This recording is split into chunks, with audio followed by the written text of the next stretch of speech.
Welcome to waves media Telugu. Palnadu జిల్లా కేంద్రం నర్సరావుపేటలో పలు ప్రధాన కూడళ్లలో ట్రాఫిక్ అంతరాయం కలిగిస్తూ అడ్డదిడ్డంగా వాహనం నిలపడంపై పోలీసులు కన్నెర్ర చేశారు. అరండల్పేట, బ్యాంకు వీధి, మోర్ సెంటర్ తదితర ప్రాంతాల్లో దుకాణాలు, టీ స్టాళ్ల వద్ద రహదారుల పక్కన పార్కింగ్ చేసిన వాహనాలను ట్రాఫిక్ స్టేషన్కు తరలించారు. దీనిపై పలువురు పోలీసులతో వాగ్వాదానికి దిగారు. నర్సరావుపేట పట్టణంలో ఆక్రమణను తొలగించారని, పార్కింగ్ ప్రదేశాలు ఏర్పాటు చేయాలని కోరారు.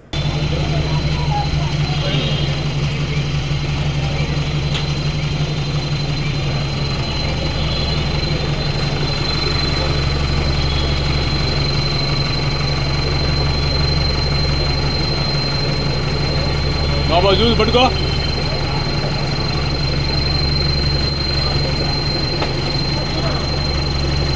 వైర్ తగిలిద్దన్న